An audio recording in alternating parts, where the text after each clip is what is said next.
Il y a 2500 ans, naissait un homme dont les idées allaient influencer l'existence de milliards d'individus et marquer à jamais la pensée d'une nation.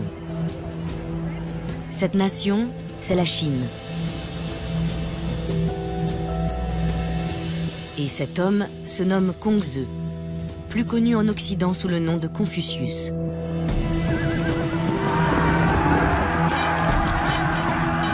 Né dans une époque de troubles et de guerre, Confucius a fondé une doctrine philosophique, politique et morale qui visait à rétablir l'harmonie.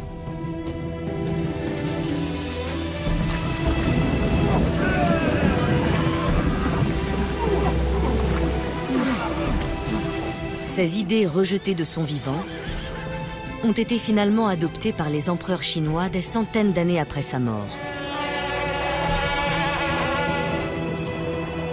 Elles ont ensuite survécu à l'histoire tumultueuse de la Chine et marquent encore aujourd'hui de leur empreinte la vie de millions d'individus, aussi bien en Asie que dans le reste du monde.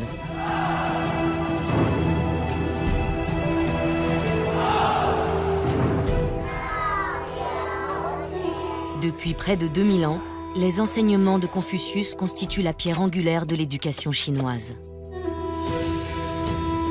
Les notions de méritocratie, d'obéissance et d'autorité morale ont façonné durablement le paysage politique et économique du pays. Confucius considérait les rites et les cérémoniales comme le ciment d'une nation. Aujourd'hui encore, ce concept régit aussi bien les célébrations officielles que le noyau de la société chinoise, la famille. Pour comprendre la Chine, il faut comprendre Confucius et son héritage.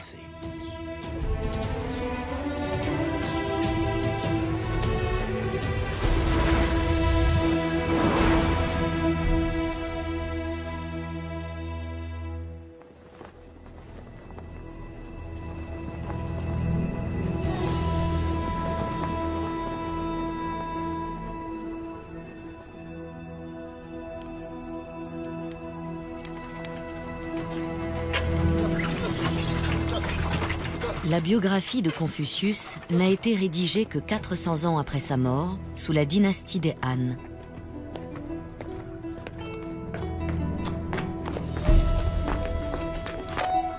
Après des siècles de guerre civile, la Chine est entrée dans une ère de paix et de prospérité, d'innovation technique et d'érudition.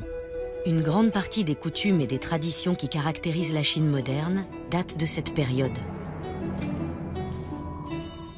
À la cour, le grand historien Sima Qian consacre sa vie à la rédaction du premier ouvrage sur l'histoire de la Chine, le Shiji.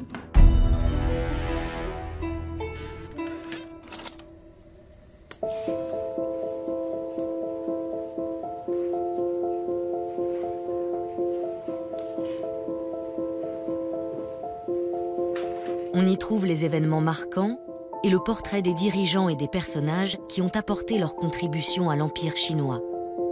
Et entre autres, la première biographie de Confucius.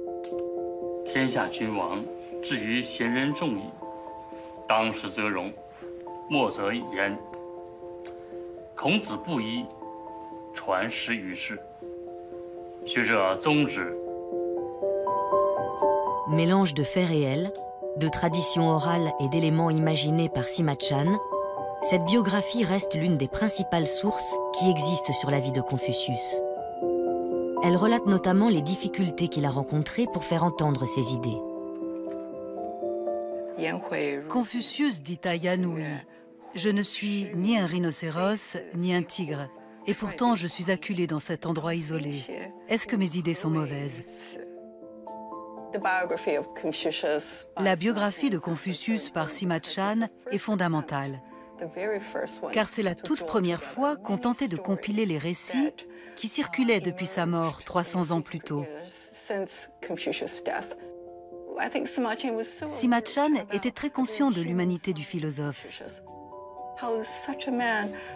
Celui-ci avait réussi non seulement à vivre dans un contexte difficile, mais aussi à transmettre un message prônant l'humanisme et la moralité.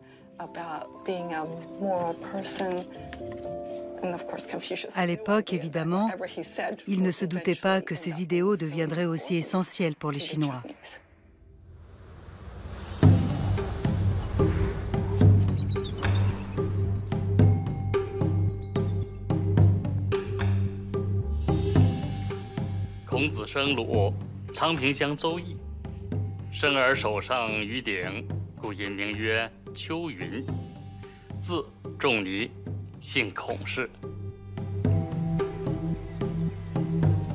Le père de Confucius est un officier à la retraite.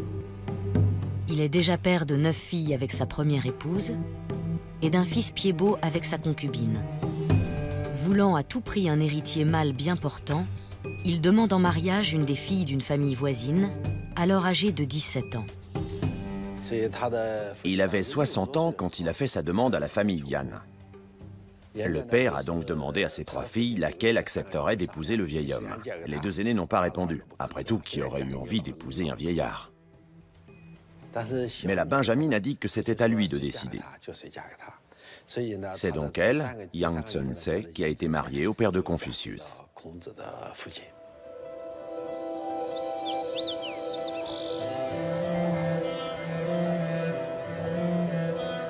Dans l'espoir d'avoir un fils, les futurs parents de Confucius font un pèlerinage sur la montagne de Nikyochan.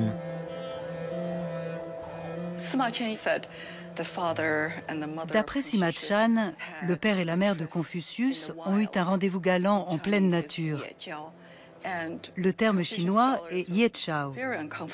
Les spécialistes de Confucius sont très gênés par cette idée.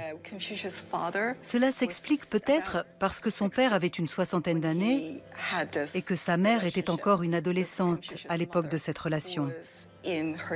Ça ne paraît pas très convenable. Mais cela montre aussi que le philosophe était profondément humain et qu'il a dû affronter de nombreux problèmes en grandissant.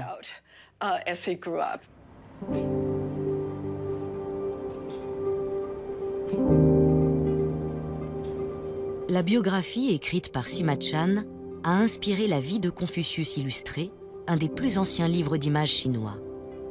Une édition de l'ouvrage est conservée précieusement aux archives du Sankong, la province natale du philosophe.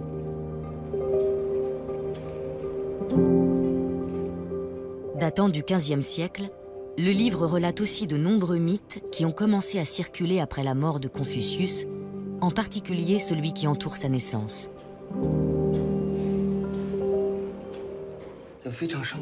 C'est une version très évocatrice, qui plonge le lecteur au cœur du récit.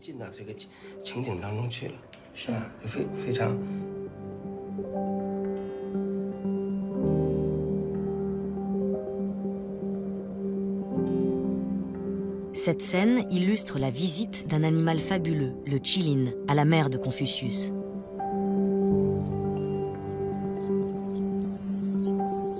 Le Qilin a la tête d'un dragon, les écailles d'un serpent et le corps d'un cerf.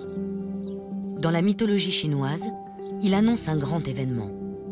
Mais cela nous révèle aussi quelque chose d'important sur le caractère de Confucius.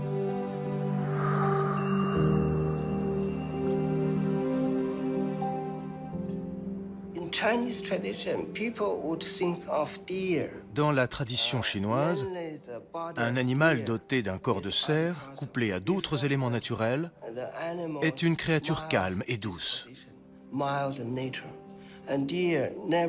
Le cerf ne fera jamais de mal aux autres animaux. Il n'écrasera même pas un insecte. C'est pour cette raison que la présence du Qilin est aussi importante dans ce dessin. Il dit que Confucius est un personnage remarquable, pas un homme ordinaire.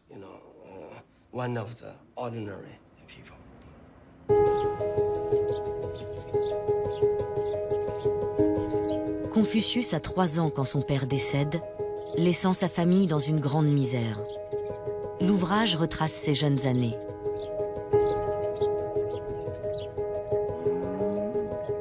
Le jeune homme appartient à la caste des Sheux. Il exerce une succession de petits métiers, entre autres administrateur d'État des troupeaux de bœufs et de moutons. Le caractère Sheux peut se traduire de plusieurs façons. Pour ma part, je préfère gentilhomme roturier, c'est-à-dire juste un cran au-dessus du simple roturier. Mais ce qui distinguait le Sheu de ce dernier était le fait qu'il était autorisé à faire des études.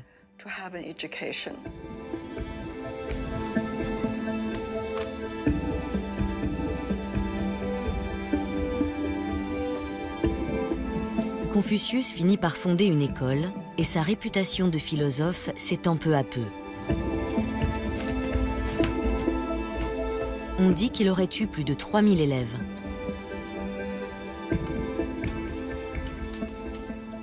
Confucius ne dispensait pas un enseignement savant et rigide.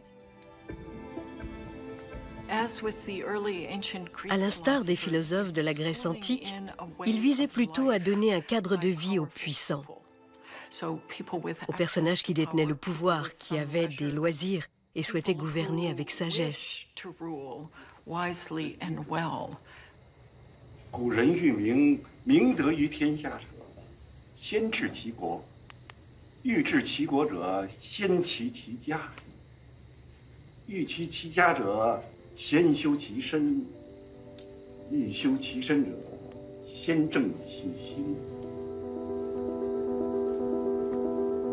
Ces préceptes constituent la base d'un des recueils les plus sacrés de Chine, les Entretiens de Confucius.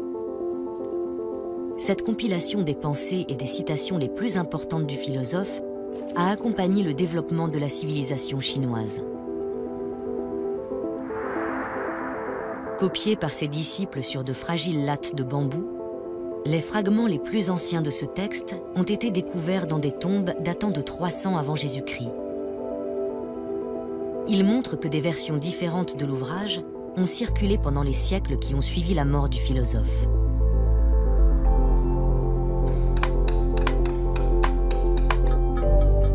C'est au IIe siècle après Jésus-Christ qu'une version définitive est gravée sur des stèles.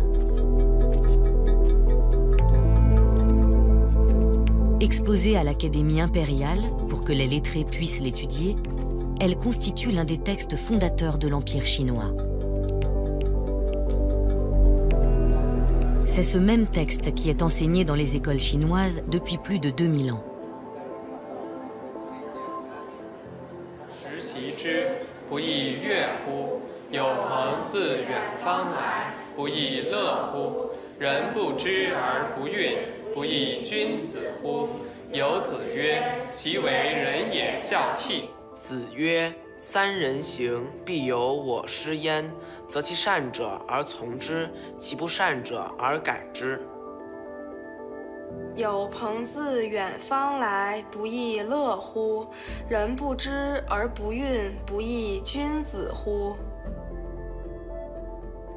Les Entretiens de Confucius est le recueil le plus important des classiques confucéens. C'est une compilation des paroles et des actes de Confucius et ses disciples. Elle rend compte des méthodes d'enseignement du philosophe et des conversations avec ses élèves.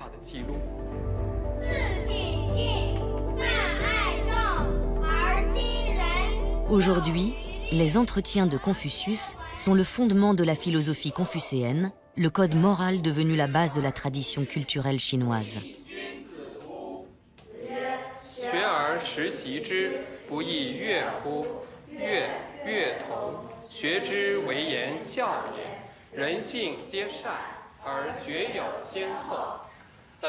Les Entretiens de Confucius sont en quelque sorte notre Bible. C'est un classique que tout Chinois se doit de lire. Il prône les vertus du développement personnel, des règles qui régissent la famille et la nation, et l'harmonie du monde. D'ailleurs, il y a un proverbe qui dit « La moitié des entretiens suffit à gouverner le monde ».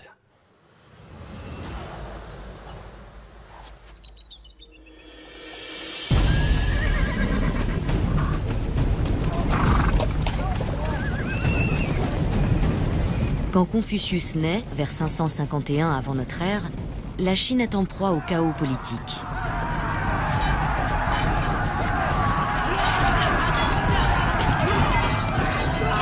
Elle est divisée en de nombreux États qui se livrent des guerres meurtrières pour établir leur domination sur le pays.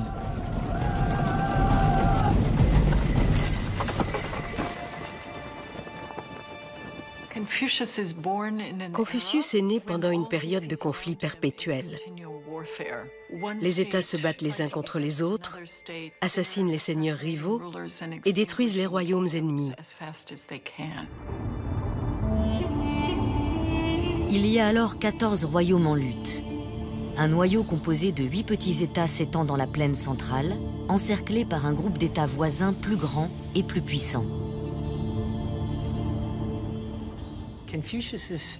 Celui dont Confucius est originaire est l'État de Lu, voisin du grand royaume de Qi. Et il ne fait aucun doute que les maîtres de Qi veulent annexer la principauté de Lu.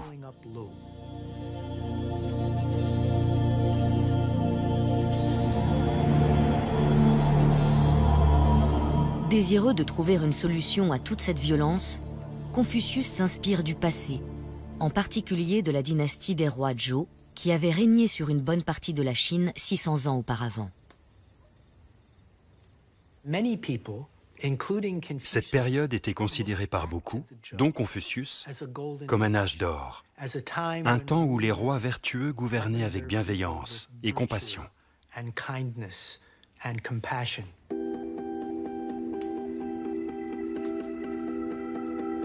Par contraste avec la violence politique qu'il voit autour de lui, Confucius est convaincu que cette période révolue de paix et de stabilité était en grande partie le fruit des rites, des coutumes et des cérémonials anciens qui unissaient la société.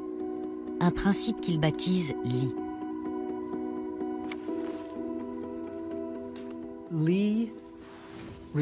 Le principe du Li peut se résumer par l'idée de cérémonial, de rite. C'est aussi ce que nous regroupons sous le terme de coutume et de pratique sociale.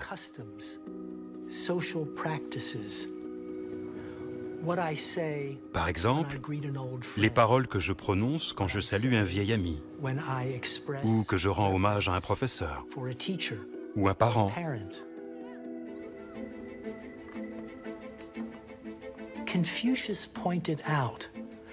Confucius a montré le rôle fondamental que jouaient ces coutumes et ces pratiques pour la cohésion de la société.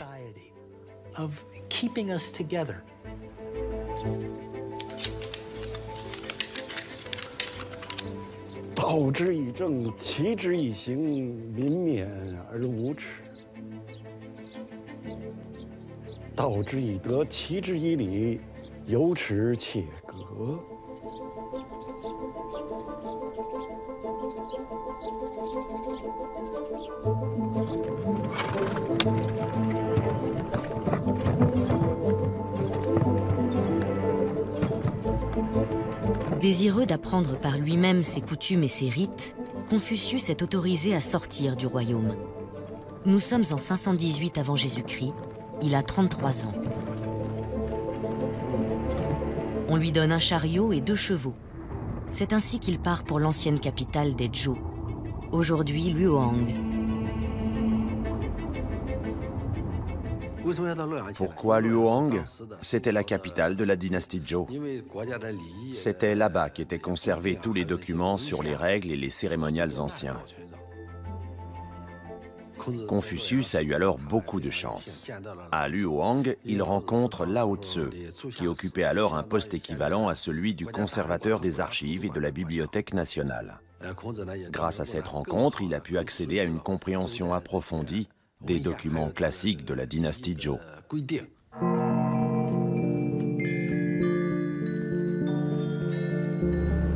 Le philosophe étudie avant tout les rites sacrés, en particulier les cérémonials ancestraux essentiels pour préserver l'harmonie entre le monde des hommes et le cosmos.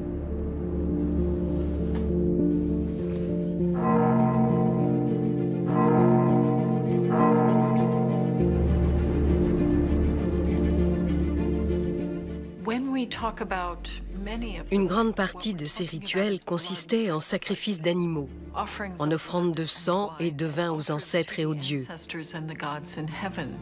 Car les ancêtres vivaient au ciel et devenaient des dieux après leur mort. On ne se contentait pas d'apporter de la viande et du vin.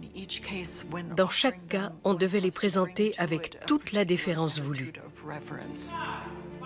D'une certaine façon, le fait de se souvenir de ses ancêtres et de leur faire des offrandes leur redonnait vie. Il y a un facteur religieux très présent dans cette démarche.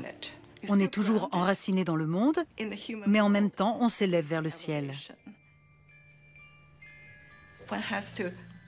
Cela dit, il faut bien faire la distinction entre ce type d'expérience religieuse et celle qui s'adresse à un créateur, à une force extérieure au monde des hommes.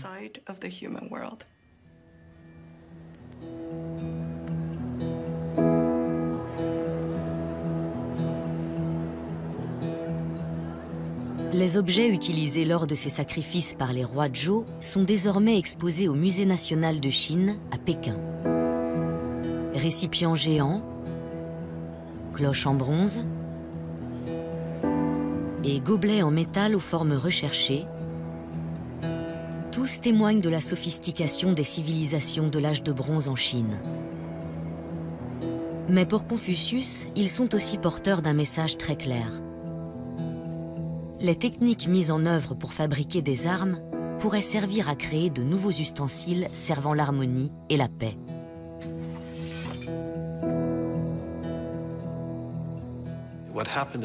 Cette époque est caractérisée par le début de l'esthétisation de la culture. Grâce à elle, l'homme abandonne son animalité et devient un être élégant et enchanté.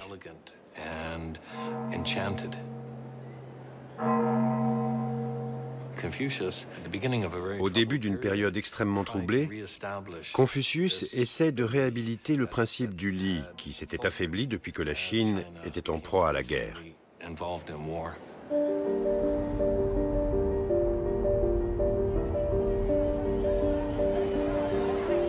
Les rites anciens visaient l'harmonie cosmique.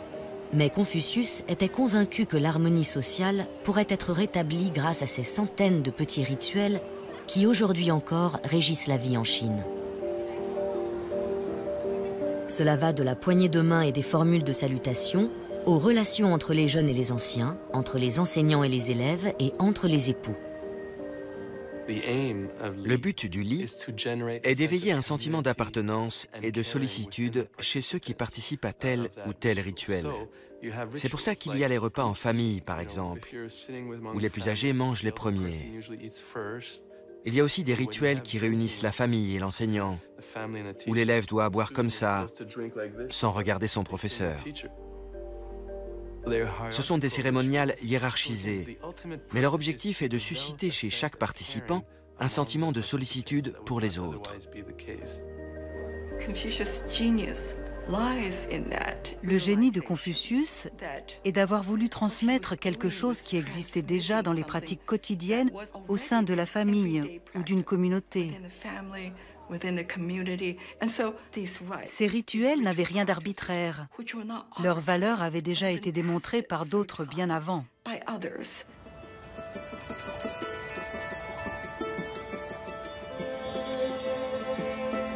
Aujourd'hui, la ville natale de Confucius s'appelle Chufu. C'est une des grandes villes historiques du pays, qui abrite ce qu'on appelle les Sankong, les 3 sites confucéens.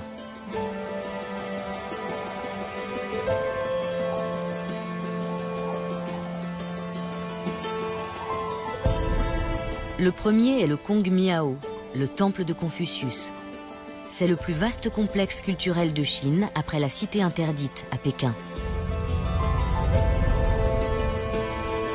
Non loin se trouve le Kung Fu, la résidence où les descendants de Confucius vécurent dans l'opulence et les honneurs.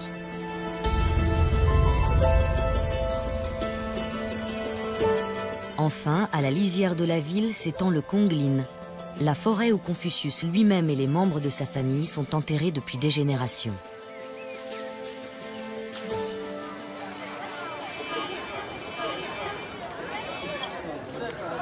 D'après la biographie du philosophe par Sima Chan, c'est aussi à Chufu que Confucius connaît son plus grand succès politique. À 50 ans, il entre au gouvernement du royaume de Lu en qualité de ministre de la Justice. C'est en appliquant les principes du Li qu'il va transformer l'État.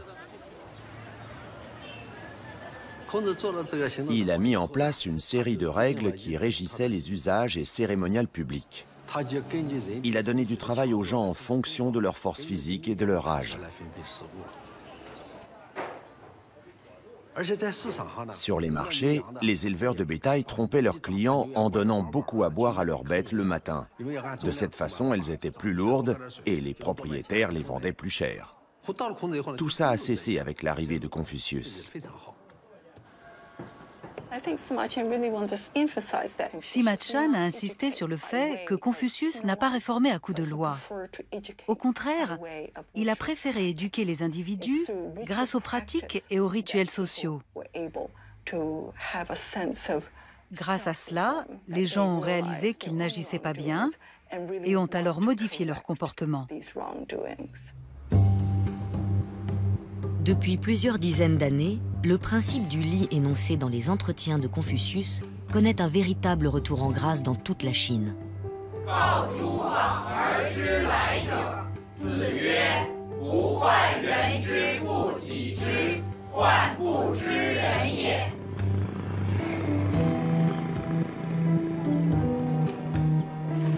Dans le village de Baidongye, à 1 heure de route de Chufu, ces préceptes moraux font partie intégrante de la vie quotidienne.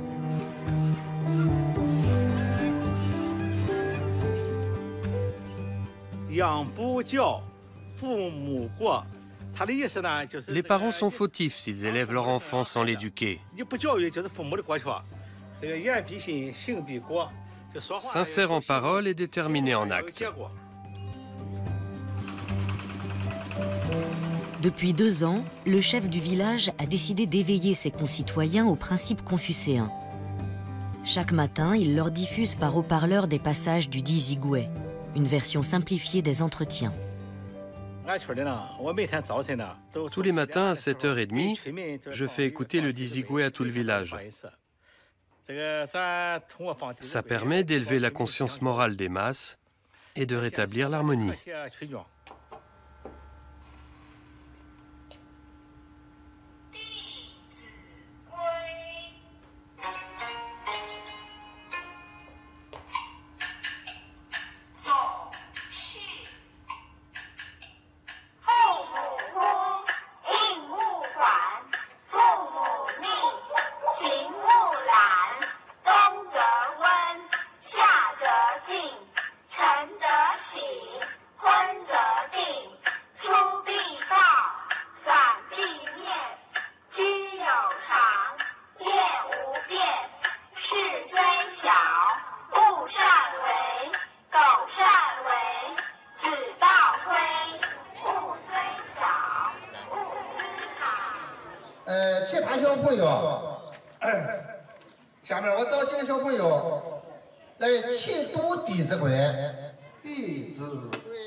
Depuis la mise en place du programme éducatif, les choses ont changé.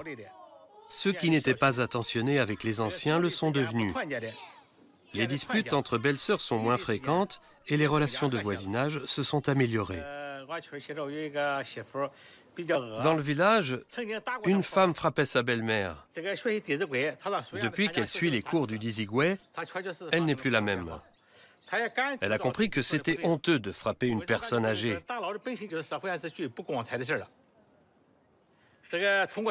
Je pourrais vous citer plein d'exemples similaires. Mon travail de chef du village est bien plus facile.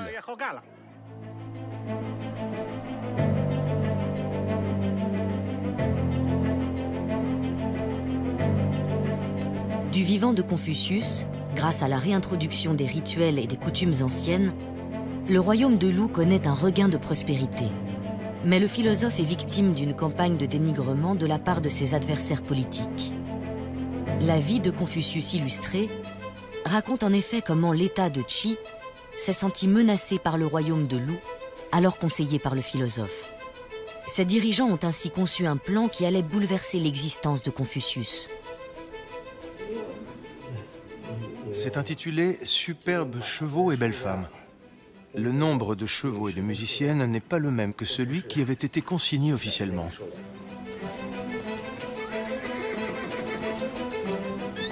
D'après la légende, le roi de Qi offrit à Ting, le duc de Lu, 120 chevaux magnifiques et 80 danseuses parmi les plus belles du royaume. Émerveillé, le duc de Lu s'est mis à négliger les cérémonies de la cour et les rites sacrés. En 3 jours à peine, le principe du li a été abandonné.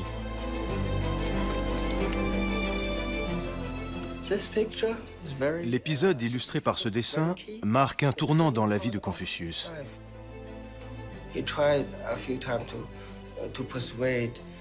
À plusieurs reprises, il tente de convaincre le duc de Lu de se reprendre et de s'occuper des affaires de l'État.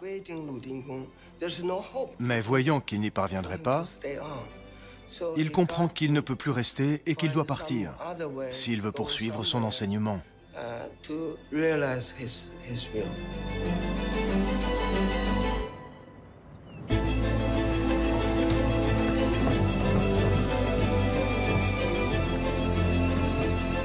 Découragé, Confucius quitte le royaume de Lu. Accompagné par un groupe de ses disciples les plus fidèles, il sillonne les États déchirés par la guerre dans l'espoir de gagner d'autres princes à ses idées.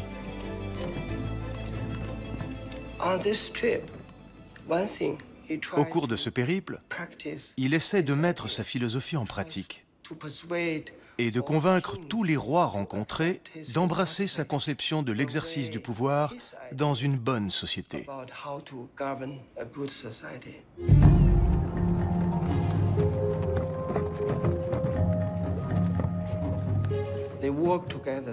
Ses disciples et lui travaillent et voyagent ensemble.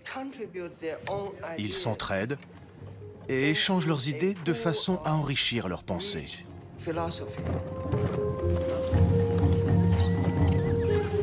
C'est l'une des périodes les plus connues de la vie de Confucius. Pendant 14 ans, il parcourt inlassablement les 8 petits royaumes de la plaine centrale.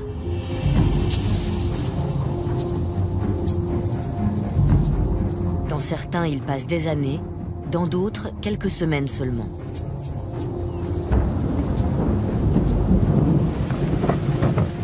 C'est un voyage long et pénible.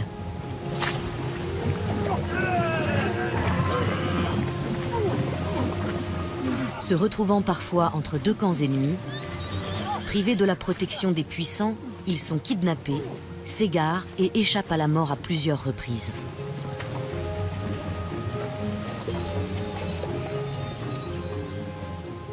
Il traverse de nombreuses épreuves. Dans le royaume de Song, Huan Tui veut assassiner Confucius. Dans celui de Chen, dans la ville de Kuang, la foule refuse de les laisser partir. Perdus entre Chen et Qi, ils n'ont rien à manger pendant 7 jours et 7 nuits, au point que ses disciples n'ont même plus la force d'avancer. Ils vivent réellement des moments très difficiles.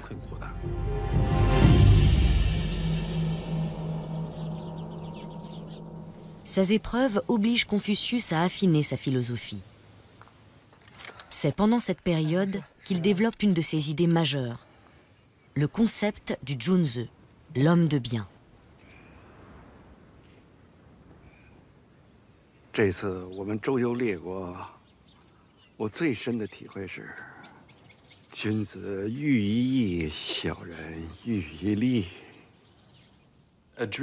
Junzi se traduit normalement par homme noble ou gentilhomme.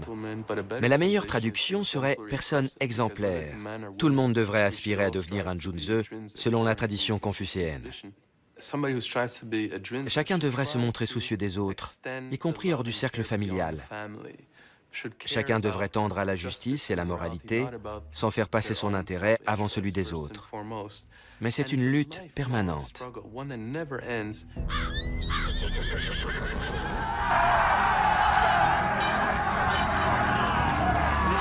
Contrairement aux princes de son époque qui dirigeaient par la force, Confucius pense que le véritable Junzi gouverne par la vertu et place le bien-être de son peuple au même plan que le sien. L'objectif principal est de réduire le pouvoir politique. Les rois avaient beaucoup de pouvoir et justement, la pensée confucéenne visait à le limiter.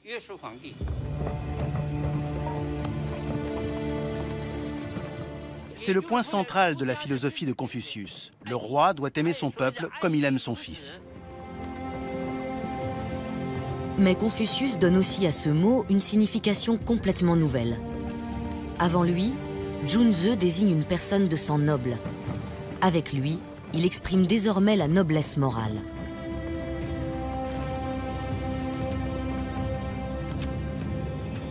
C'est révolutionnaire.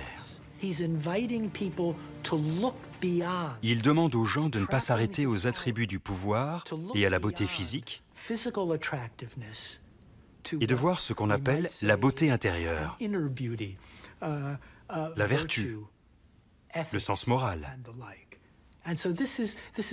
C'est une des grandes choses qu'il a accomplies pendant ces années d'exil.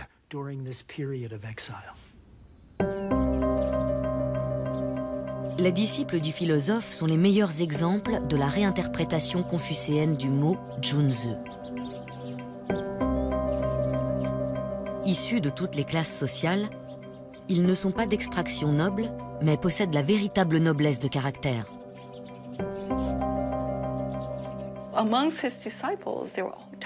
Ses disciples venaient de tous les milieux. Zhugong était un marchand, Zulu un guerrier, et parmi ses préférés, Yan Hui était un roturier d'une famille extrêmement pauvre. Tandis que Zhonggong avait même des origines très douteuses. J'aime beaucoup la description que Confucius fait de lui. Il dit qu'il est possible que le descendant d'un bœuf de labour naisse avec des cornes parfaites. Ça montre bien que le penseur ne mesurait pas la valeur d'un individu à la famille dont il était issu. Confucius se préoccupait énormément d'éduquer les générations futures pour former des dirigeants bons et intègres. Il prenait la méritocratie politique, un système qui permettrait de choisir des individus doués d'une compétence et d'une honnêteté supérieure pour gouverner. C'est un élément central des entretiens de Confucius et de toute la tradition confucéenne.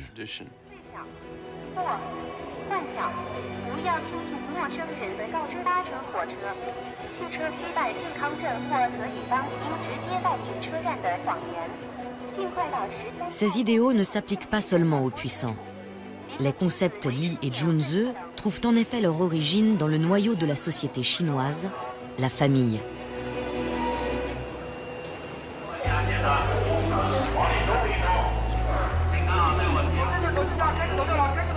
Pour le Nouvel An chinois, dans tout le pays, des millions de travailleurs rentrent chez eux. C'est un des plus grands déplacements d'individus dans le monde. L'élément central de cette fête est une des vertus essentielles de la philosophie confucéenne, le xiao, souvent traduit par piété filiale.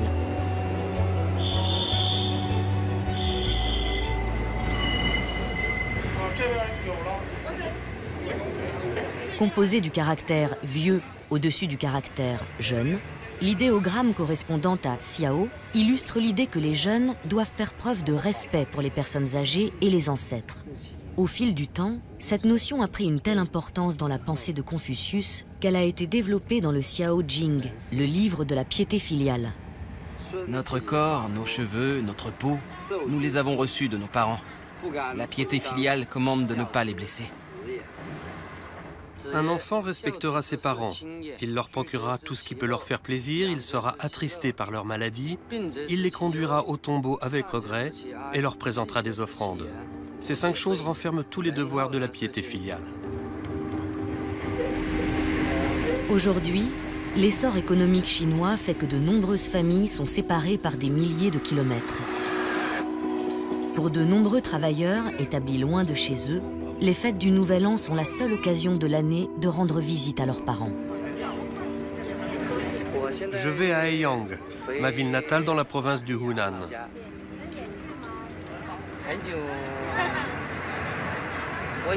Je n'y suis pas retourné depuis plusieurs années. Comme ma mère est en mauvaise santé, je lui amène toujours mes enfants. Les personnes âgées sont comme les enfants, ils ont peur de la solitude. C'est pour ça qu'on doit passer du temps avec eux.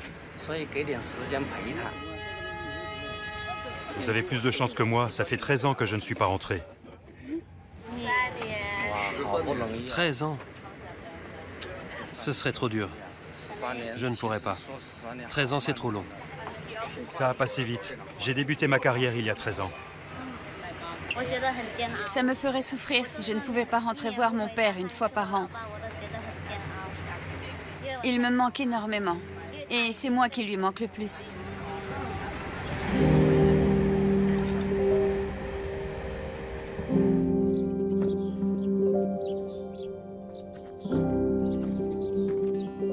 Dans sa biographie consacrée à Confucius, Sima Chan raconte que la notion de Xiao est venue très tôt aux penseurs.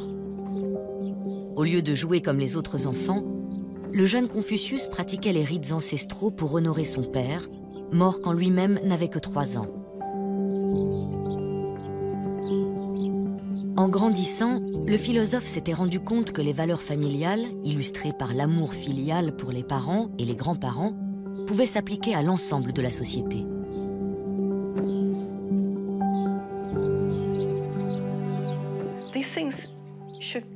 Ça devrait venir tout naturellement. Après tout, il est normal que les jeunes respectent les plus âgés et que dans un village, les anciens soient les premiers servis en nourriture. Le génie de Confucius a été de comprendre que ces comportements ont un fondement moral.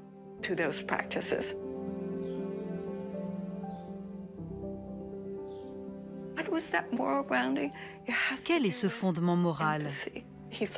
C'est l'empathie. Pour lui, c'était ce qui distinguait l'homme des autres animaux. Et puisque c'est une faculté ou une tendance congénitale, pourquoi ne pas étendre son champ d'application à la famille, la collectivité et l'État?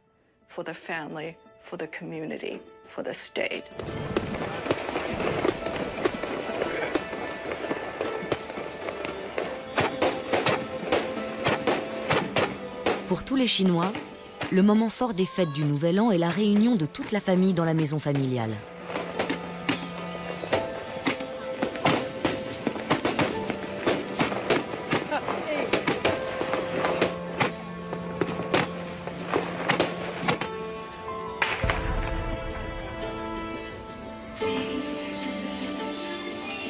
Mais avant le repas traditionnel, il est d'usage d'honorer les ancêtres.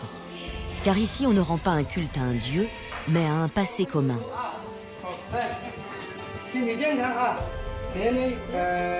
Saluons les ancêtres et prions pour rester en bonne santé et réussir chaque année à l'école. Dans la pensée confucéenne, la famille est le centre de la religion traditionnelle. C'est par le biais de rituels comme celui-ci que l'on apprend à devenir un Junzi, un homme de bien. J'ai de la piété filiale. Mais quand je pense à ma mère qui reste seule, je n'ai pas le sentiment d'être un bon fils. Les temps ont changé. La pression qui pèse sur les jeunes est bien plus forte. Je ne suis pas un cas unique. Si ma mère ne souffrait pas de démence sénile, je la prendrais avec moi en ville. Je ne la laisserai pas ici.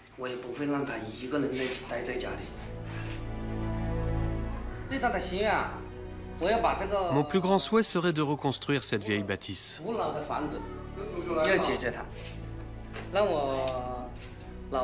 Je voudrais que ma mère puisse vivre dans une maison moderne à l'occidentale et qu'elle en profite le plus possible.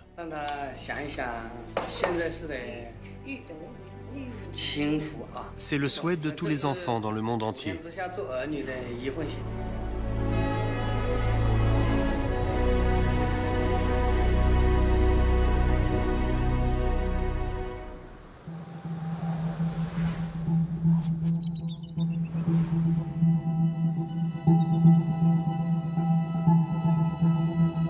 En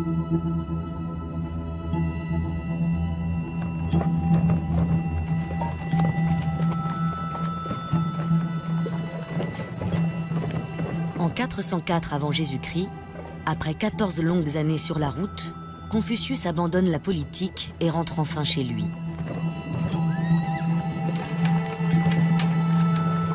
Son impuissance à trouver un dirigeant pour appliquer ses idées le convainc de reporter plutôt son attention sur l'éducation d'une nouvelle génération de Junzi. À l'époque, il avait déjà 68 ans.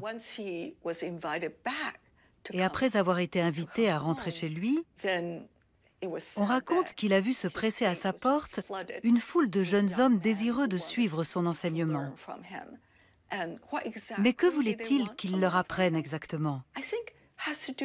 Sans doute quelque chose en rapport avec l'art de gouverner, car plusieurs de ses principaux disciples étaient devenus des figures majeures de l'État.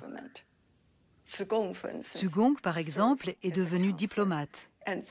Tsulu occupait un poste politique élevé et Zhonggong était un administrateur. Alors peut-être que ces jeunes gens avaient le sentiment que Confucius pouvait leur apprendre des choses sur la politique et l'art de gouverner, ainsi que sur la façon d'accéder au pouvoir.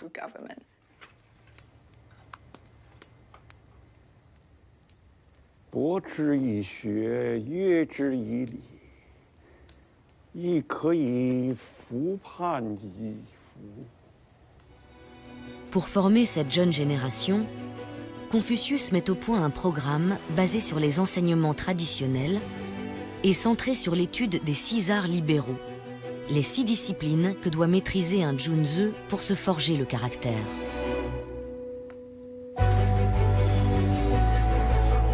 Ils comprennent le li, les rites, et le yue, la musique, qui apporte l'harmonie au sein de la société.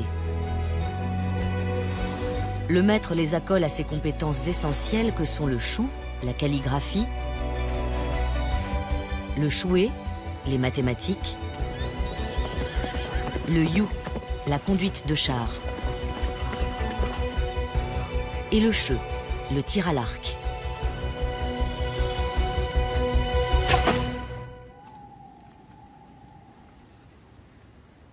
Mais surtout, c'est pendant cette période que Confucius est censé avoir compilé et révisé les œuvres les plus sacrées de la littérature classique chinoise, qu'on appelle aujourd'hui les 5 classiques.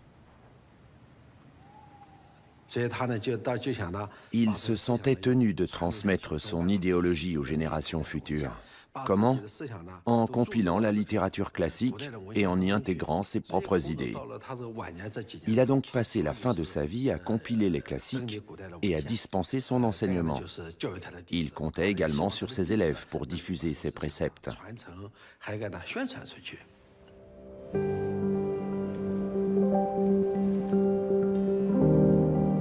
L'école de Confucius est le sujet d'une représentation les plus réputées de la série Vestiges illustrés du Saint. On peut y découvrir le maître et ses disciples en pleine discussion autour de l'annotation des classiques. Vous voyez, ces gens travaillent sur les textes classiques. Leurs débats sont animés, ils sont passionnés. Et là, c'est Confucius lui-même. 1, 2, 3, 4, 5, 6, 7 et 8 hommes sont assis autour de lui. Ensemble, le maître et ses disciples développent de nouvelles idées.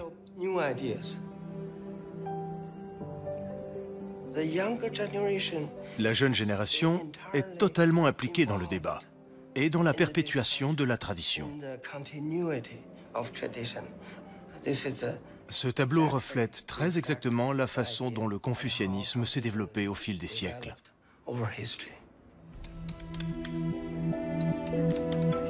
Les 5 classiques ont été canonisés en même temps que les entretiens de Confucius sous la dynastie Han, plus de 600 ans après la mort de leur auteur.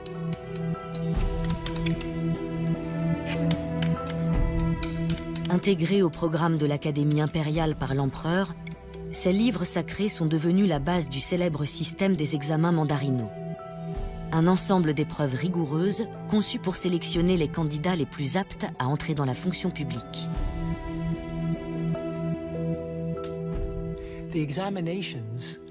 Ces examens garantissaient que les candidats avaient lu les classiques et qu'ils avaient compris les préceptes des sages. On estimait que ceux qui comprenaient ces préceptes feraient de bons conseillers pour l'empereur et qu'ils sauraient le représenter loyalement à travers son royaume.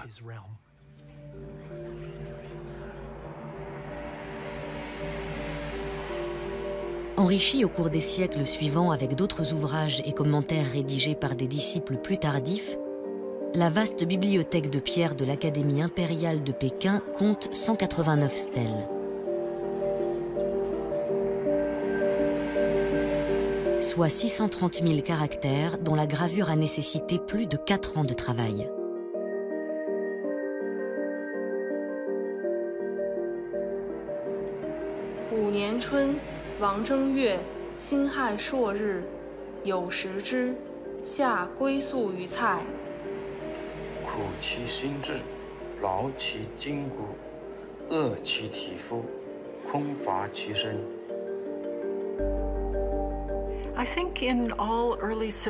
Dans toutes les civilisations antiques, je pense qu'il est très important de découvrir qu'on a un passé multiple et non pas unique.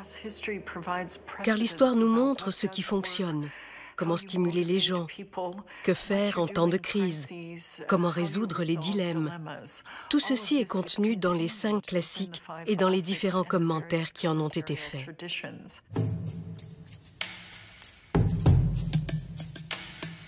Réputés pour leurs difficultés, les examens eux-mêmes requièrent l'apprentissage de centaines de milliers d'extraits des textes classiques. Les sessions de questions-réponses peuvent durer jusqu'à 3 jours. Le concours comporte 4 échelons, depuis l'examen de comté jusqu'à l'épreuve finale à l'Académie impériale. Le taux de réussite ne dépasse pas 1 ou 2%. Le pouvoir et les privilèges qui attendent les rares élus sont immenses. Certains ne reculent devant rien pour être reçus.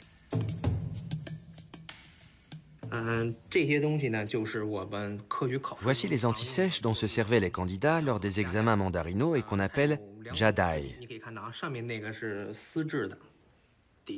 Elles sont en soie ou en papier, 2 matériaux sur lesquels on peut parfaitement écrire à l'encre. Les gens les cachaient dans leur panier d'examen, dans le manche creux d'un pinceau, sous une pierre à encre, dans un repli de leurs vêtements ou encore dans leurs chaussures. Parfois, on exigeait des candidats qu'ils se mettent entièrement nus et ils subissaient une fouille au corps. Une fois reçus aux examens, les candidats devenaient administrateurs de l'État. On leur octroyait de gros revenus et des privilèges. Ils devenaient supérieurs au commun des mortels. Un peu comme une cascade avec l'enfer d'un côté et le paradis de l'autre. Le rayonnement du système d'examen mandarinaux est tel que d'autres pays d'Asie ont adopté le même système, comme le Vietnam, la Corée et le Japon.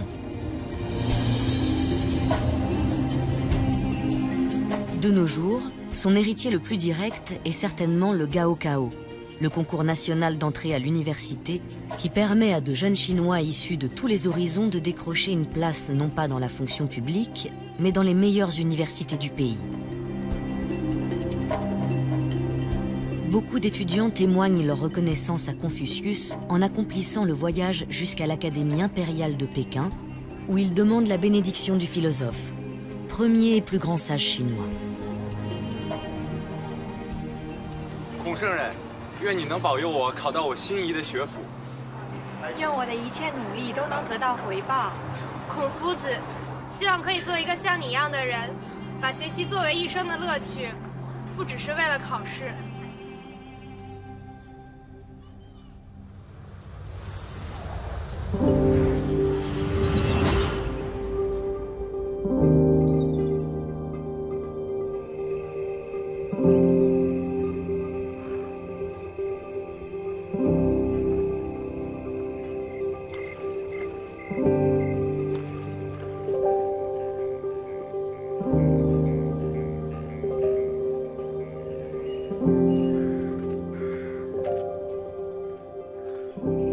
Depuis quelques décennies, des centaines de tombeaux de la dynastie Han ont été mis au jour à travers le pays. Beaucoup datent du 1er siècle de notre ère, 500 ans après la mort de Confucius.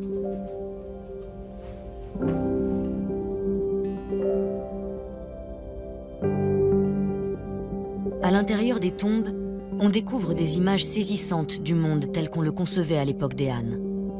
En haut, un paradis rempli d'oiseaux et de bêtes. Et en bas, le monde des hommes, avec ses chevaux et ses conducteurs de chars. Si le premier empereur fondateur de la dynastie Qin a procédé à l'unification géographique de la Chine en 221 avant Jésus-Christ, c'est la dynastie Han qui, au fil de 400 ans, a permis son unification culturelle.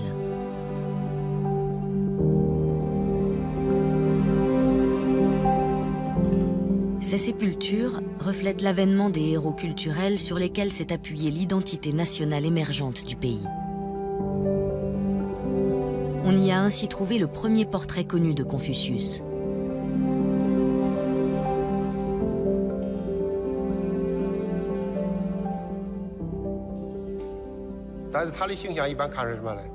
Il apparaît souvent sous les traits d'un administrateur, avec le chapeau officiel. Il a parfois les mains croisées devant lui, comme l'exigeait autrefois l'étiquette. Les personnages qui ornent les tombeaux de la dynastie Han sont souvent représentés sur plusieurs étages, avec les dignitaires de la cour en bas et les dieux en haut. Leur emplacement témoigne de la position sociale qu'occupait chacun d'eux. Confucius est généralement représenté à l'étage supérieur. Il s'agit d'abord de vénérer Confucius en levant les yeux vers lui. Mais c'est aussi pour témoigner son respect et son admiration à l'égard du confucianisme.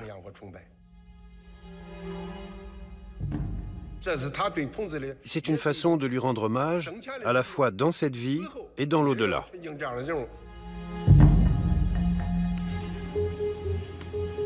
Dans sa biographie consacrée à Confucius, Sima Chan nous apprend qu'à la fin de sa vie, le grand sage était déçu de n'avoir pas réussi à convaincre un seul dirigeant d'appliquer ses idées révolutionnaires. Diffusé par ses disciples après sa mort, sa pensée n'émerge vraiment qu'au cours de la dynastie Han, pour enfin s'imposer comme la philosophie dominante d'un empire désormais uni. Les idées de Confucius n'étaient pas recevables à son époque. Ces préceptes n'ont pu être mis en œuvre qu'après l'unification de la Chine. C'est seulement alors que ces idées ont contribué à stabiliser le pays et à créer une société harmonieuse.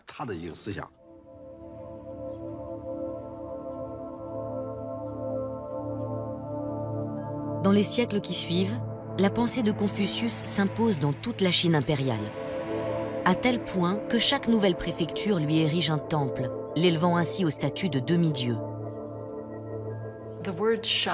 Le mot Shan, qui est généralement traduit par Dieu ou esprit, désigne en fait une influence invisible qui a beaucoup d'impact. Ces dieux peuvent être des montagnes, des nuages, ou encore des personnages vivants ou morts qui ont un énorme impact sur leur entourage. Je pense que c'est dans ce sens-là que Confucius est un dieu.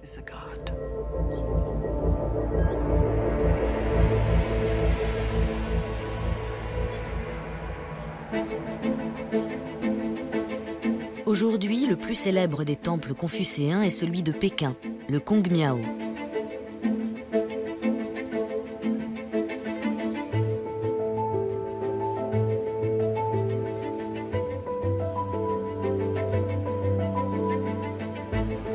Situé tout près de l'Académie impériale, il est administré depuis 10 ans par Kongzhi, descendant direct de Confucius au 76e degré. Je suis né dans la résidence familiale de Confucius.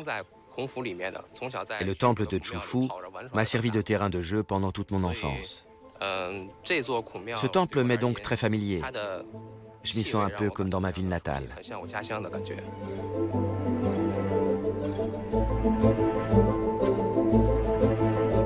C'est ici que l'empereur venait en personne faire des sacrifices en l'honneur de Confucius 2 fois par an. La tradition a perduré jusqu'à l'abdication du dernier empereur en 1911.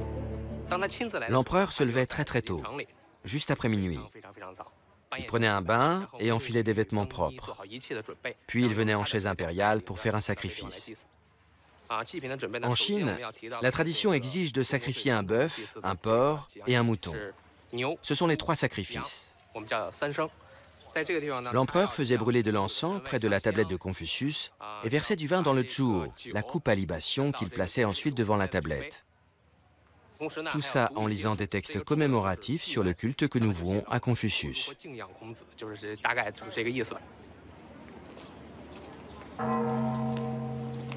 Ce cérémonial montre que les empereurs chinois avaient remis les rites ancestraux des rois Zhou au cœur même de la vie publique. Mais il souligne également l'importance du xiao dans la Chine impériale.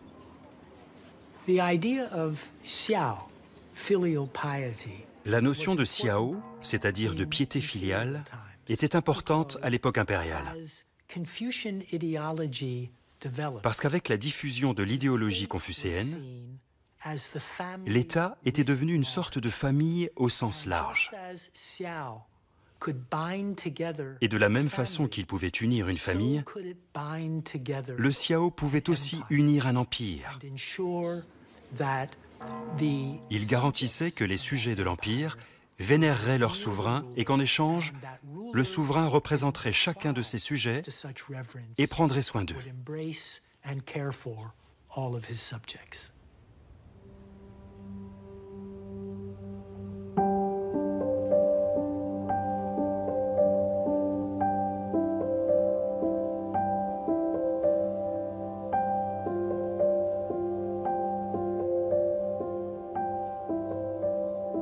Le meilleur témoignage de la place du xiao dans la culture impériale est l'anoblissement des descendants de Confucius, la famille Kong, sous la dynastie Han.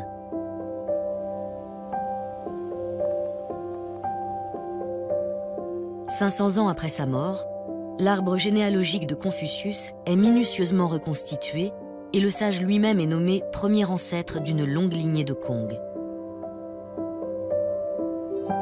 Les descendants directs de la lignée mâle héritent désormais du titre de duc. Dans la tradition chinoise, la bonté doit être récompensée. Pour reconnaître la contribution vertueuse de Confucius, il fallait octroyer des privilèges à sa famille. En l'an 1 de notre ère, ses descendants ont donc reçu le titre de marquis de Baoseng. Puis ils ont été faits ducs sous la dynastie Tang. Cela a duré jusqu'en 1935, date à laquelle la Chine est devenue une république. Le titre de duc a alors été aboli et remplacé par celui de responsable des offrandes.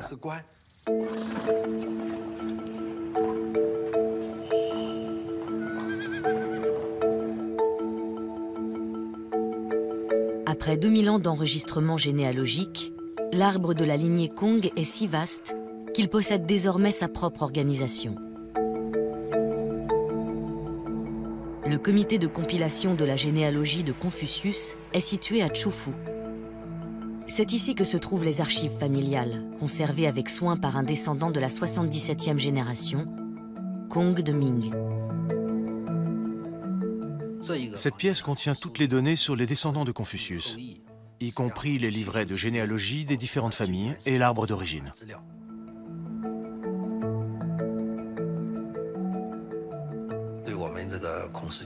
La façon dont nous gérons l'arbre généalogique de notre famille est très stricte.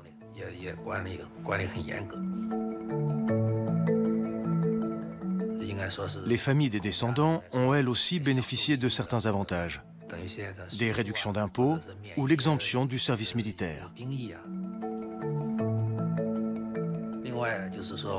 La compilation des données nous aide à vérifier que tous les descendants sont authentiques.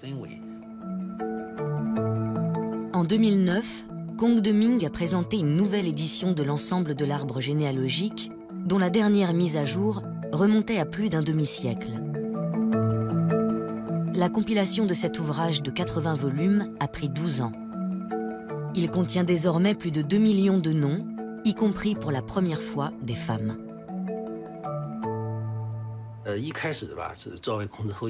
Au départ, je me sentais obligé de faire ça parce que je suis un descendant de la famille Kong. Mais plus tard, au fur et à mesure que le travail avançait, j'ai été envahi par un sentiment croissant de fierté et d'honneur. Je pense que c'est l'œuvre de ma vie.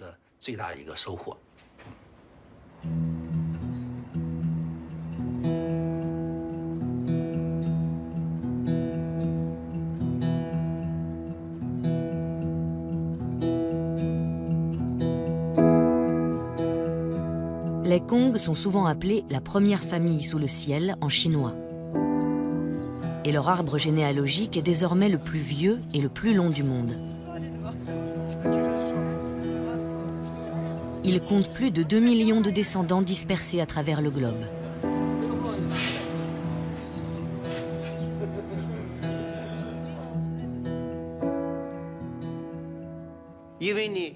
Parce qu'ils descendent directement de lui, les membres de la famille Kong éprouvent des sentiments très forts à l'égard de Confucius.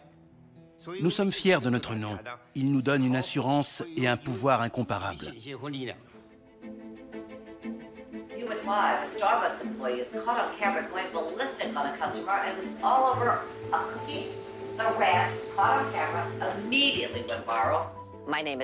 Je m'appelle Kaiti Tong. Je suis une descendante au 77e degré de Confucius. Mon prénom Kaiti vient d'ailleurs des entretiens de Confucius. C'est mon grand-père qui a choisi ce prénom. Il signifie qui a les qualités d'un prince. Hello everyone.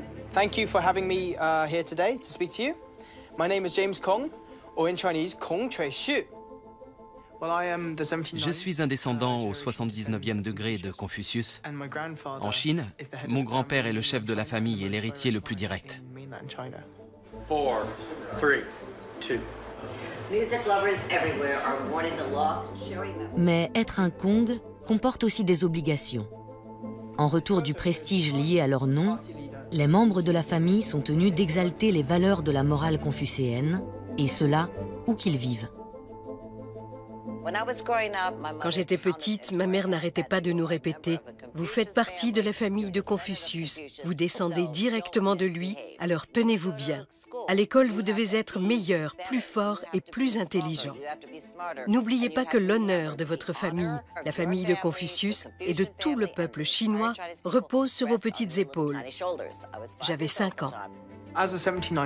En tant que descendant au 79e degré de Confucius, je dois donner l'exemple par un comportement irréprochable.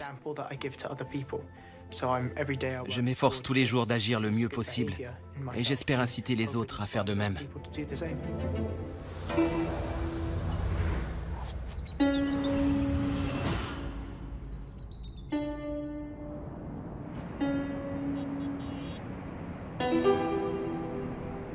Le confucianisme met l'accent sur la hiérarchie, la tradition et l'étiquette ancestrale. Des valeurs volontiers dénigrées par les autres écoles de pensée, tant du vivant du philosophe que dans les siècles qui se sont écoulés depuis sa mort.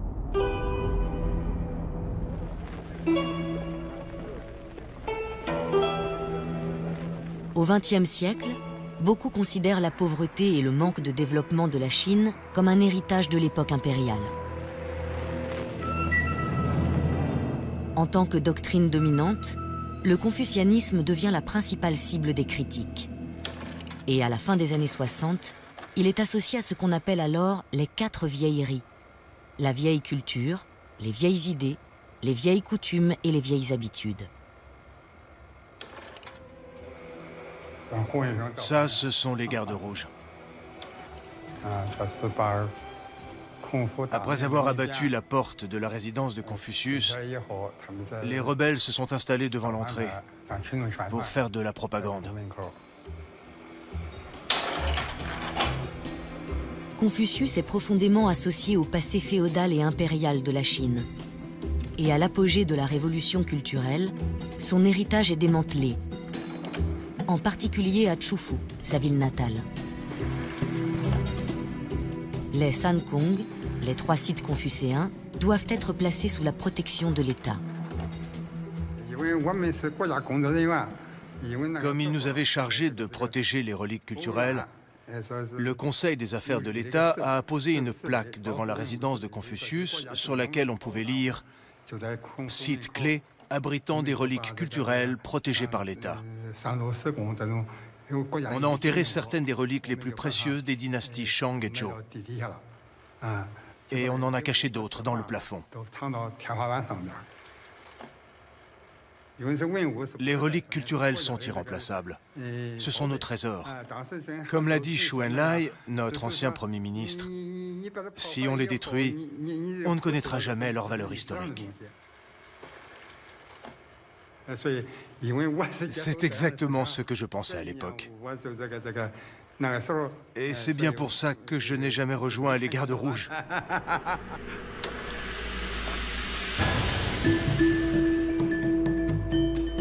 Au milieu des années 70, parallèlement à la modernisation de la société et à l'essor de l'économie, la Chine manifeste alors un regain d'intérêt pour ses traditions ancestrales.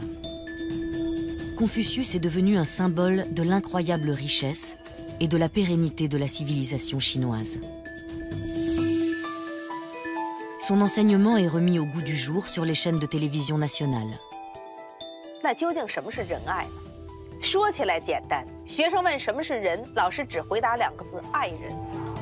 Et dans toutes les écoles du pays, le confucianisme est à nouveau au cœur du programme. Maintenant que l'économie chinoise décolle, nous commençons à nous intéresser au domaine spirituel. Et Confucius ressurgit. Nous avons besoin de nous élever spirituellement. Il faut réintroduire Confucius et le faire vivre dans nos cœurs.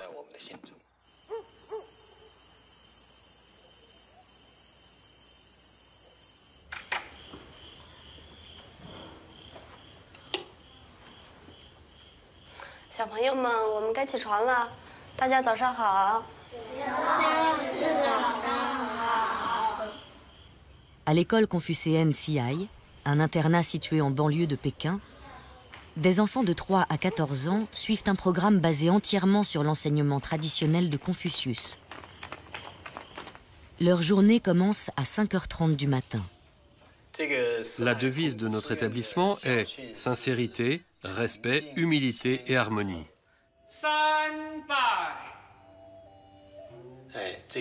La sincérité est la première vertu de l'être humain. L'humilité consiste à adopter une position inférieure et à s'intégrer au groupe. Le dernier niveau, c'est l'harmonie.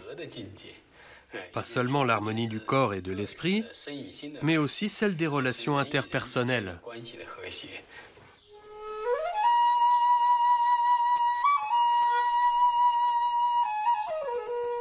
À Xihai, les enfants sont initiés à la fois aux disciplines modernes et aux 6 arts libéraux.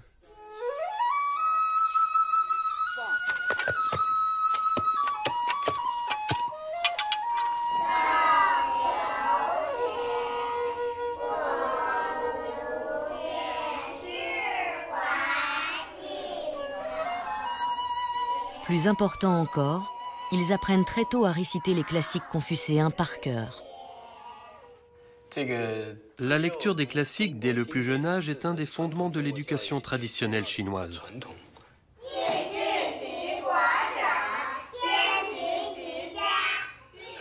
Le but est de les mémoriser, car la plupart des enfants ont très bonne mémoire.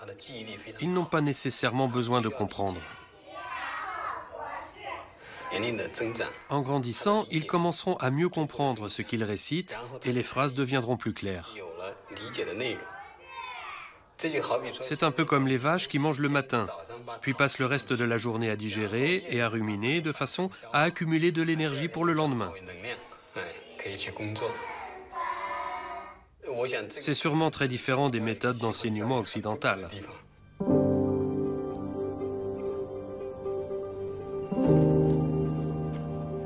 Ce renouveau de l'enseignement confucéen se focalise sur une qualité que beaucoup considèrent comme la vertu parfaite, celle que Confucius appelait le ren, et qu'on traduit en général par bienveillance ou humanité.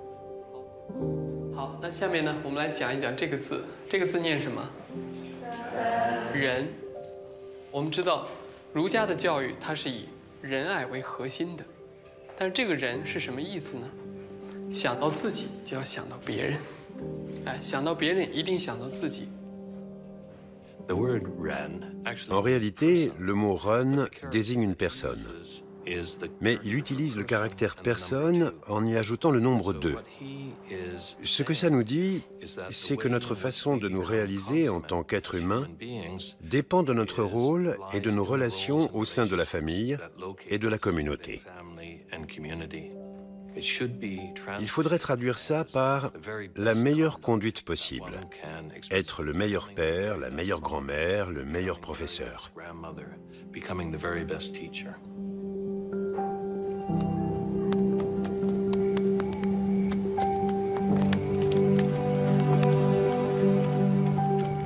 Là encore, c'est quand il était en exil que Confucius a développé cette idée. Alors qu'il erre dans les royaumes en guerre, sans pouvoir convaincre aucun prince d'appliquer ses théories, il élabore au fil des entretiens avec ses disciples le concept du run et lui donne un deuxième élan avec la notion d'empathie qu'il appelle shu.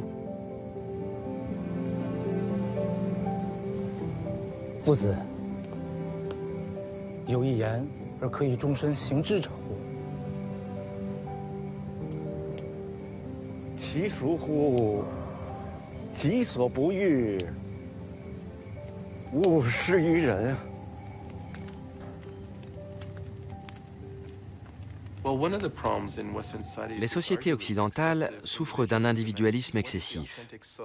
Pour savoir qui je suis, je sonde le fond de mon cœur et ça donne un sens à ma vie. Mais dans le confucianisme, il ne suffit pas de regarder dans son cœur. Il faut considérer ses relations avec les autres et voir quelles sont leurs qualités, peu importe si elles sont hiérarchiques. Ce qui compte, c'est qu'elles soient caractérisées par la compassion et l'attention.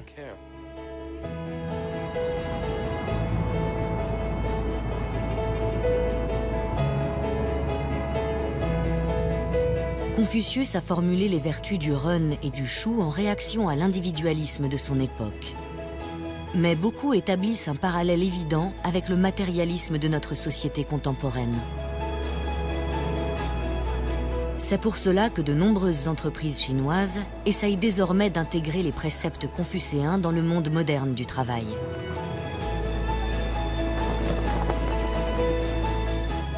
Dans le Shantung, province natale de Confucius, l'une des plus grandes raffineries de pétrole de Chine, Jingbo Pétrochimique, a placé les concepts du run et du xiao au centre de sa structure de management.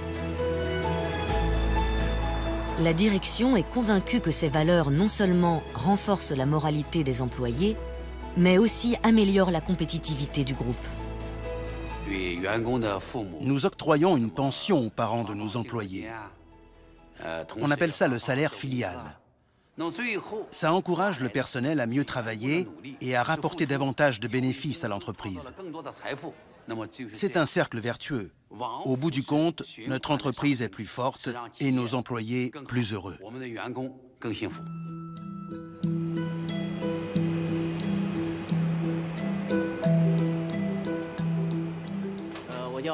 Je m'appelle Ma Yingpeng. Grâce à mon emploi, mes parents et mes enfants bénéficient du soutien de l'entreprise. Tout ce que je savais sur Confucius avant, c'était ce que j'avais lu dans les manuels scolaires. Chaque fois que j'arrive au travail, je regarde sa statue à l'entrée. Maintenant, j'en sais plus sur lui. Ce mélange de business et de vertu, que certains chercheurs appellent le confucianisme pratique, est un exemple des mutations successives de l'idéologie confucéenne. Beaucoup y voient le secret de l'actuelle compétitivité de la Chine.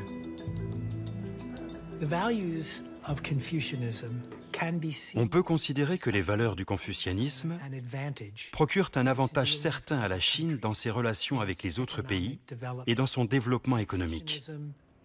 Elles mettent l'accent sur la coopération, la collaboration, l'éducation, la discipline, l'étude, autant de qualités indispensables pour réussir dans le monde moderne. C'est une histoire absolument remarquable. Ignorée de son vivant, la doctrine de Confucius incarne aujourd'hui l'aspect le plus stimulant et le plus humain de la société chinoise.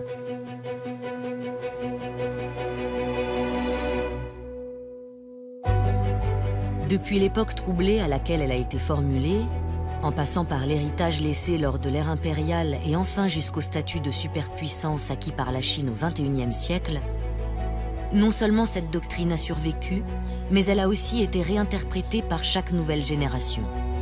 Pourquoi? Parce qu'elle repose sur un tronc commun de croyances et de rites qui ont résisté à l'épreuve du temps et qui trouvent leur véritable sens dans l'unité la plus fondamentale de la civilisation chinoise, la famille.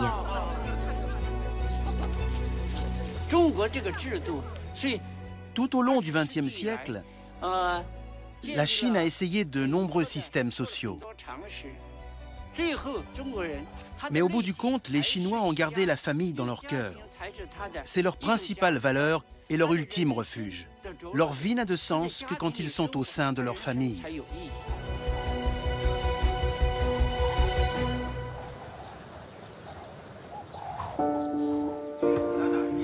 Cette vénération pour la famille a donné naissance à l'un des principaux rituels de la culture chinoise, la fête de Qingming.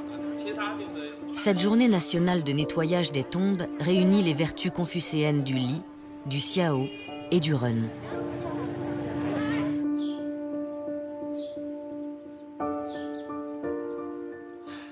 La fête de Qingming se déroule en mars ou en février, selon le calendrier lunaire, quand l'herbe redevient verte sur les sépultures et que les arbres ont de nouveaux bourgeons.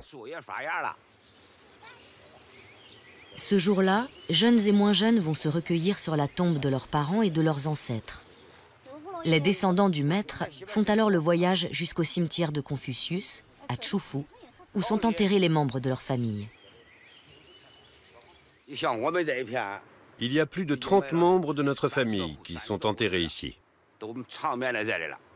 Moi, je suis de la 72e génération.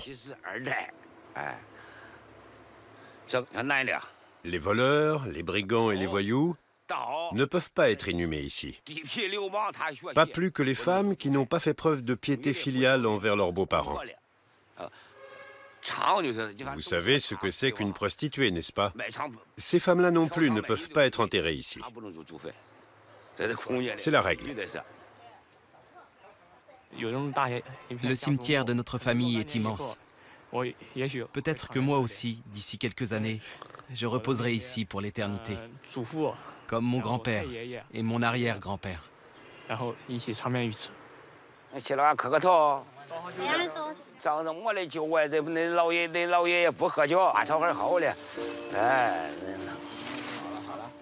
Pour Qingming, les Chinois apportent des offrandes et se prosternent devant leurs ancêtres en signe de gratitude et d'attachement à ceux qui leur ont permis de venir au monde.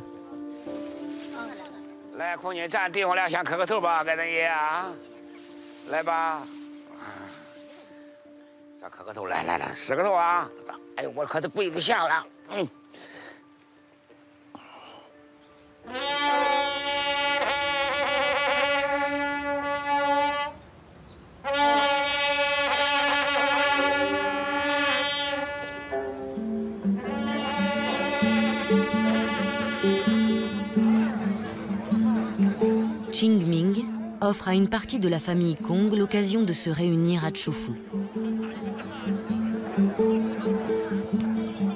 Cette année, on fête le 2566e anniversaire de la naissance de Confucius.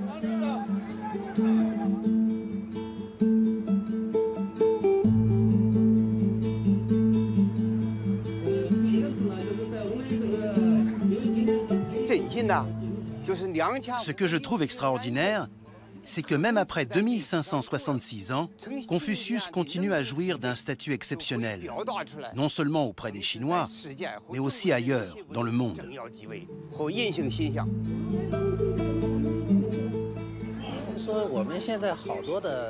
Les vertus auxquelles chacun essaye aujourd'hui de se conformer dans sa vie quotidienne sont exactement les mêmes que celles que prenait Confucius.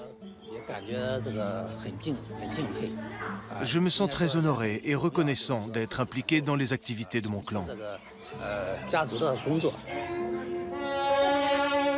Pour clore cette journée, les membres de la famille Kong vont nettoyer la tombe du plus illustre de leurs ancêtres, Confucius lui-même.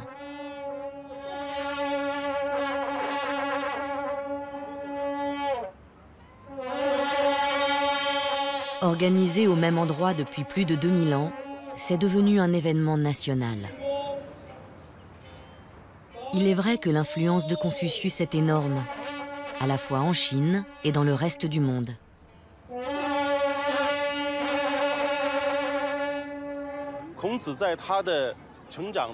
De son vivant, Confucius s'est efforcé de rendre ses lettres de noblesse à la culture des rites et à la musique. Il a utilisé le gouvernement du pays pour améliorer le sens moral des citoyens avec le li.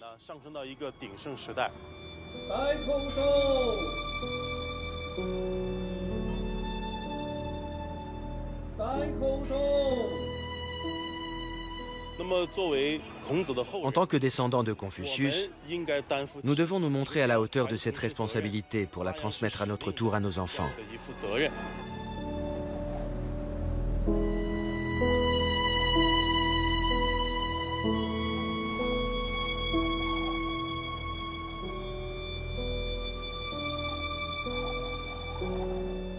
C'est un héritage surprenant quand on connaît les circonstances de la mort de Confucius.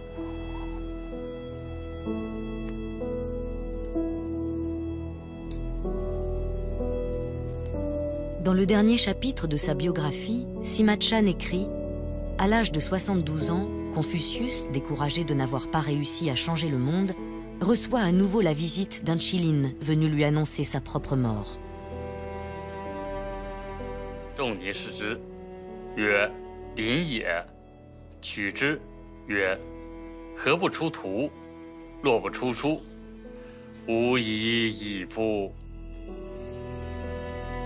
Un Qilin avait déjà prédit la nouvelle glorieuse de sa naissance.